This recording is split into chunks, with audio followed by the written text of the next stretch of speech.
is Valley News Live at 4.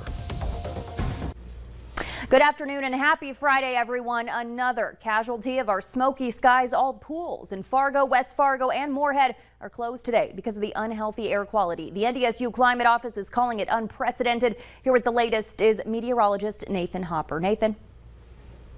Thanks, Stacy. Yeah, another day where you can feel that smoke in the air, see that smoke in the air, and yeah, there's a closed pool. No one allowed outside because of that haze. And yes, that unhealthy air quality, that's unhealthy for pretty much everybody. And because, of course, of that unhealthy air quality, we do have a air quality alert that's been extended now until Tuesday. So let's take a walk over to the green screen if we possibly can and take a look at what we're talking about here. There's a beautiful photo we got from one of our producers here. Rachel Tucker shared this one to our website, valuenewslive.com, showing the haze there downtown. Now, of course, there's an air quality alert we're talking about. That's been extended until 3 p.m. Tuesday. Now, North Dakota does not have a way of issuing these warnings, but it will still be bad air quality for us during that time in North Dakota as well. There's those visibilities. Some of the worst or the most affected locations with the worst air quality areas like Jamestown with a 1.25 mile visibility down toward Oaks and Aberdeen. Not too bad right now in Roseau and Thief River Falls, but of course we will be watching that very carefully as we're expecting into the weekend. Yes, more unhealthy air quality. This is Saturday morning around say 10 a.m. Look at that, seeing some more of that thick smoke moving in from the north with a northerly breeze. A bit of a break, though, for dinner time on Saturday. But by the time we're heading to Sunday brunch, Stacy, things are back in the unhealthy to very unhealthy category.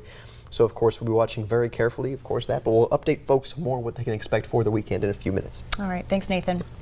22-year-old Benjamin Enderly won't spend another day in jail. Today, he apologized in court and asked those in the community to forgive him. He was caught on security cameras spray painting hate messages on the Moorhead Fargo Islamic Center Mosque back in April.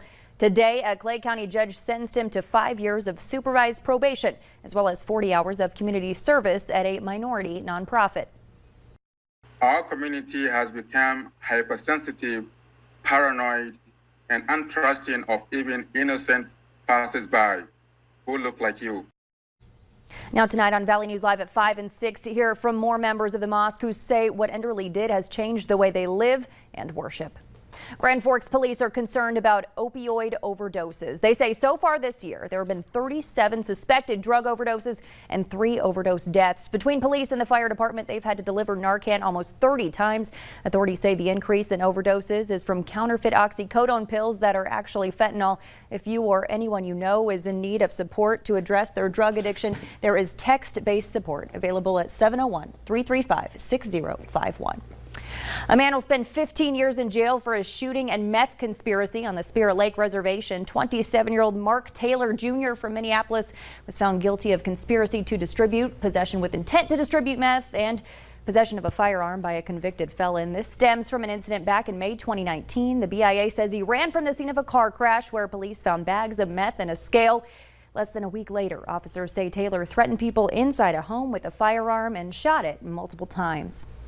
If you know anything about a cattle shooting case in Kidder County, it could land you $24,000. The reward was announced today for any information leading to the arrest or conviction of a person or persons involved in the cattle shooting case that happened earlier in July in the Dawson and Tappan areas.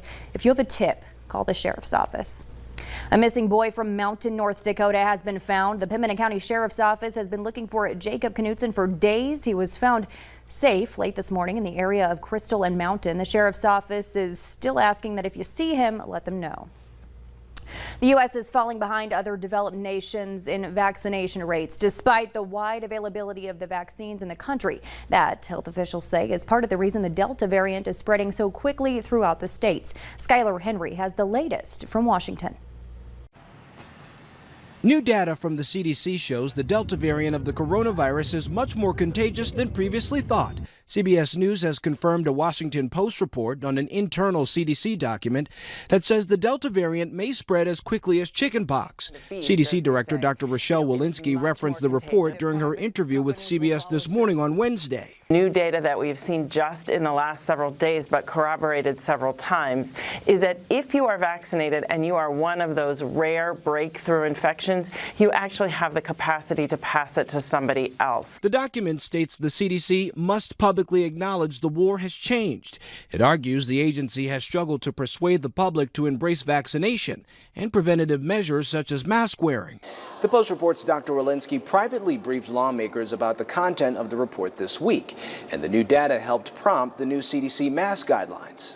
The agency revised its guidelines this week, saying even vaccinated people should wear masks indoors in areas where COVID rates are high. We need to wear a mask to protect each other and to stop the rapid spread of this virus as we work to get more people vaccinated. Thursday, President Biden announced he's requiring federal workers and contractors to be vaccinated or be masked, tested, and socially distanced while at work. What I'm trying to do is keep people safe. I mean that sincerely.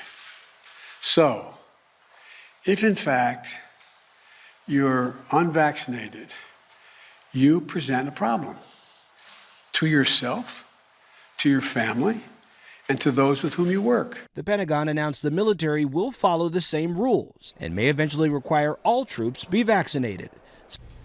There is pushback in some areas to mask and vaccine mandates. Texas Governor Greg Abbott signed an executive order last night prohibiting both at agencies and businesses that receive funds from the state. It also forbids local governments in Texas from mandating masks. That internal CDC document goes on to show unpublished data revealing that fully vaccinated people might spread the Delta variant at the same rate as unvaccinated people. However, the agency notes that vaccination does protect against the more severe symptoms. A new study suggests hands-free cell phone laws have helped reduce driving deaths. The study's researchers estimate hands-free laws have prevented about 140 driver deaths, nearly 14,000 injuries each year in the U.S. They found hands-free laws were linked to fewer driver deaths, but calling or texting bans were not. Experts say that may be because hands-free laws send the message that it's dangerous to handle a phone while driving. Former Bison star Carson Wentz is out indefinitely. He hurt his foot at the end of Thursday's training camp with the Colts and didn't practice today. Wentz is expected to undergo further testing to see just how severe the injury is. So they're still evaluating, what the next move is and, how bad it is. And then we'll go from there. He got hurt during the team period when he was rolling out, planted to go throw, and he just kind of felt a little twinge in his foot. As of now, there is no timetable for Wentz's return. Happy Sundy Lee Day to everyone in Minnesota. Governor Walz proclaimed the day in honor of the St. Paul gymnast who won the gold medal in the individual all-around competition at the Tokyo Olympics. He says Lee has made Minnesota and the U.S. proud by etching her name among the legendary USA Olympians. Here's a look at how her friends and family back home reacted to her winning.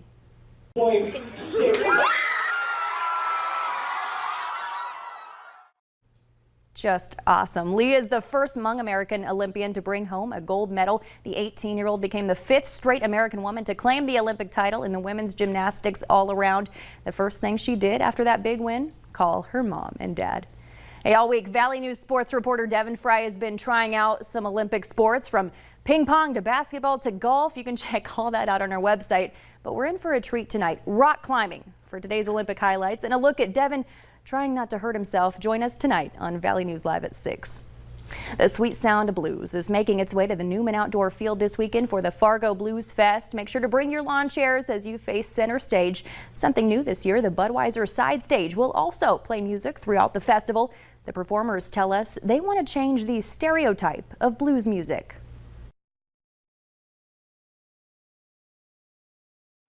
Celebrating each other. We're a 6-piece band that have been together for a long time. When we play the blues, we improvise, and that's kind of what life is about right now, is improvising. The gates are open now. They'll open up tomorrow at 11. Ticket prices and the Blues Fest lineup can be found on valleynewslive.com. Just click on this story. The eviction moratorium expires tomorrow, but state leaders say it won't affect Minnesotans. We'll explain when Valley News Live at 4 continues. Hazy skies on our Luther Family Ford Skycam looking out toward the west, and we do expect that haze to continue tonight with temperatures staying comfortable. 70s force expected there by the 10 o'clock hour, and then in Grand Forks, also expecting mainly quiet conditions. May see 1 or 2 storms up in the north though later on tonight, but we break down the evening forecast and look ahead to the weekend.